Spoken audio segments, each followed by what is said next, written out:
Marco, thank you for those lovely words, and I don't think I can cope with the idea of quoting Green Day again, but I was very moved also by what your Vice-Chancellor said. Thank you so much for that gracious introduction. I'm truly delighted and somewhat humbled to receive this honorary doctorate, as I feel that I've actually done very little to deserve this wonderful honor, especially when I know that my wife, a lawyer for over 40 years, is in the audience to watch me receive it. There has always been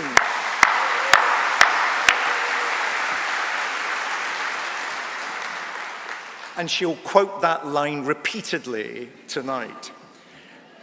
There's always been a somewhat uneasy relationship between criminology and the law. You will know from your own studies that what might be harmful is not necessarily illegal, and that what is illegal might indeed be common practice in our culture. You will also know that what is legal in one part of the world can still be prohibited in other cultures. In other words, there are often rubbing points between our respective disciplines, and attempting to negotiate these is often the stuff of research, practice, campaigning, and the changing nature of public policy. Public policy. It can't have escaped your notice that there's an election coming.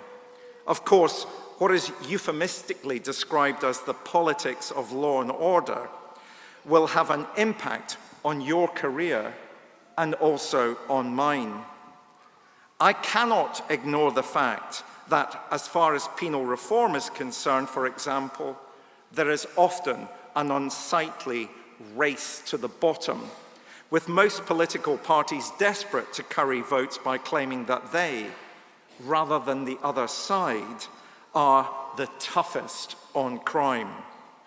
So our sentences get longer, and any logical understanding about what our prisons could be doing gets lost in a war of sound bites.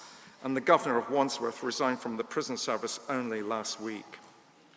I know that it still shocks people, for example, when I say that the maximum penalty for any crime in Norway is 21 years. Norway releases its prisons no matter what they've done, including that favorite media bogeyman, the serial killer, after 21 years. And our prison sentences have got longer and longer, to the extent that we now have the highest number of life sentence prisoners within the whole of Europe. And why is Norway so liberal? Well, their penal code was written by the law faculty of Oslo University during their incarceration after they had been imprisoned by the invading Nazi army. I have often thought more generally that our penal policy diverged from the rest of Europe as a result of our differing experiences of the Second World War.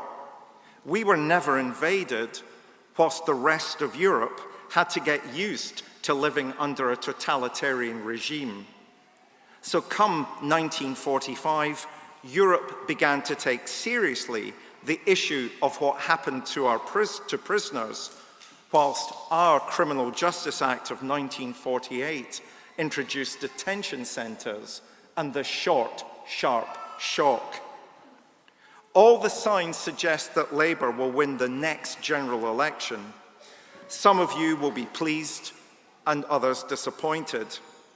All I want to do today is remind you that when Labour was last in power, they created over 3,600 new criminal offences during their tenure in office. And so, as a result, it's now illegal to sell a grey squirrel, have grain in the ship's hold unless the captain is carrying a copy of the International Grain Code. It's now illegal to impersonate a traffic warden. And of course, best of all, it's now illegal to cause a nuclear explosion.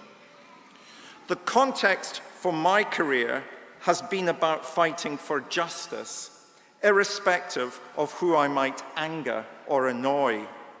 Even my decision to leave Cambridge University and join the prison service came as a result of wanting to fight for justice. I played rugby, and after being fouled by an opponent, I got up off the ground and punched him in the face, breaking his nose. We were both sent off. 2 hours later, we were best friends and having yet another pint in the college bar.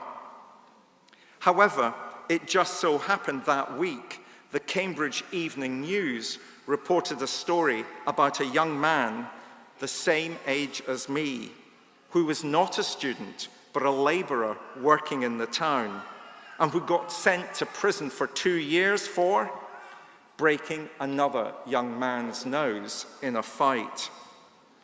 Why was his violence any different to mine? How was the damage caused repaired in my case over a pint of beer, and in his by being sent to jail? Those questions intrigued me, which is why I became a prison governor. The answers were soon pretty clear. This was about power, privilege, and who could avoid the label offender being attached to them or to their activities, and who could not. In fact, that remains the situation today. Powerful people or organizations can avoid being censured by the law, even though they might do great damage and behave illegally, whilst other people or organizations, like sub-postmasters, are instead all too easily swept up into our criminal justice system. That's why what you do with your degree is vitally important.